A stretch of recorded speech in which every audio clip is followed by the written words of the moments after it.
नमस्कार। साहित्य तक के बुक कैफ़े के एक दिन एक किताब में मैं जयप्रकाश पांडे आपका स्वागत करता हूं और आज मैं अंग्रेजी की एक पुस्तक के साथ उपस्थित हूं जो के श्रीनिवासन राव ने लिखी है।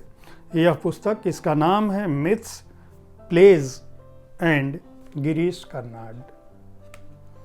गिरीश कर्नाड का नाम आप सभी ने सुना होगा। जाने माने निर्देशक, फिल्मकार, अभिनेता, नाट्य लेखक और भारत के उन गिने चुने लोगों में शुमार शख्सियत गिरीश कर्नाड थे जिन्हें संगीत कला नाटक अकादमी का भी पुरस्कार मिला था और साहित्य अकादमी का भी पुरस्कार मिला था। यानी रंगमंच की दुनिया की भी बेहतरीन शख्सियत थे और साहित्य की दुनिया के भी ऐसे नायाब हीरे थे जिनके लेखन की अपनी अहमियत रही है।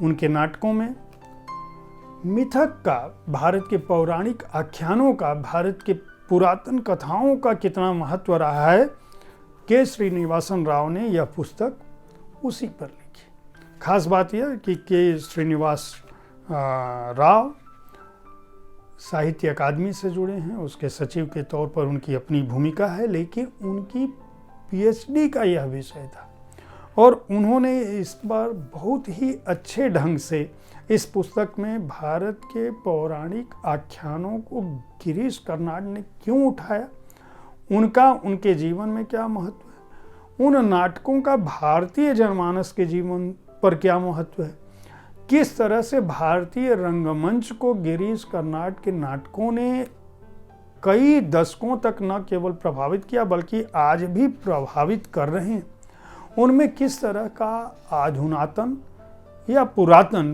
प्रयोग था। पौराणिक आख्यानों और मिथकों को गिरीश कर्नाड ने आधुनिकता के संदर्भ में, आधुनिक बदलावों के संदर्भ में इस समाज को एक संदेश देने की दिशा में क्यों चुना और कैसे उन नाटकों को बदल दिया, यह भी इस पुस्तक में लिखा है। चंद्रशेखर कंबार जो गिरीश कर्नाड के समकालीन थे, उनके साथ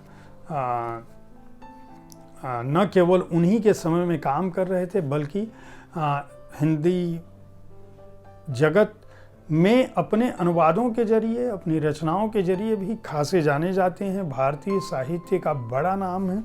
चंद्रशेखर कंबार ने इस पुस्तक की भूमिका लिखी है और उन्होंने बताया है कि किस तरह से इतिहास और पुराणों को, इतिहास और मिथकों को तमिल और कन्नड़ की जो साहित्यिक परंपरा रही है, अभिव्यक्ति की परंपरा रही है, ऐतिहासिक परंपरा रही है, सांस्कृतिक परंपरा रही है, सभ्यतागत परंपरा रही है और कथा की जो गंभीरता रही है, उसको किस तरह से गिरीश कर्नाड ने मंचित कर दिया। भारत के जो राष्ट्रीय पौराणिक आख्यान हैं उनको किस तरह से गिरीश कर्नाड ने अपने रंगमंच के द्वारा विश्व मंच पर स्थापित कर दिया और यह उनके नाटकों का अपना महत्व था कि इब्राहिम अलकाजी, बीवी कारंत, अली पद्मसी, प्रसन्न, भानु भारती, अरविंद गौड़,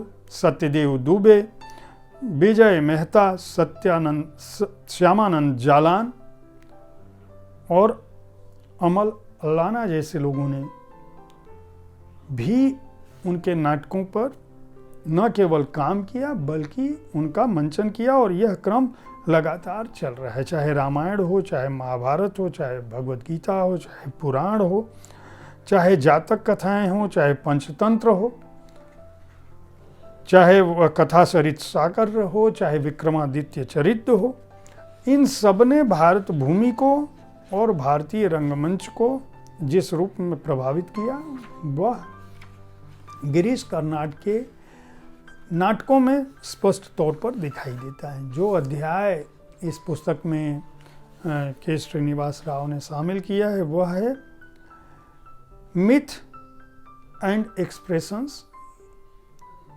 यानी कि अभिव्यक्ति किस तरह से मिथक की हुई है, मिथक और अस्तित्ववाद, मिथक और इतिहास, मिथक और मनोविज्ञान, मिथ और परंपरा, यानी मिथक और परंपरा क्या है, ये अध्याय इस पुस्तक में शामिल हैं। इसे प्रलेख प्रकाशन ने प्रकाशित किया है। 249 रुपये मूल्य है और 196 पृष्ठ संख्या है।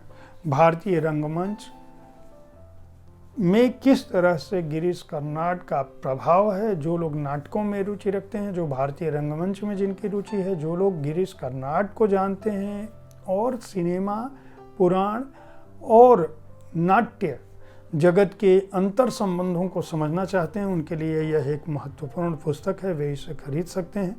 उम्मीद है साहित्य तक का यह एपिसोड आपको पसंद आया होगा। इस कार्यक्रम में आप किस तरह की पुस्तकों की चर्चा चाहते हैं, उसके बारे में अपनी राय से हमें अवगत कराना ना भूलें। हमारी कोशिश होती है कि विविध विधाओं की पुस्तकों के साथ आपके पास पहुँचे, ताकि आपको अच्छी पुस्तकों के चयन में आसानी हो। कल ठीक इसी समय ऐसे ही किसी एक पुस्तक के साथ मैं फिर मिलूँगा। देखते रहें साहित्य तक। धन्यवाद।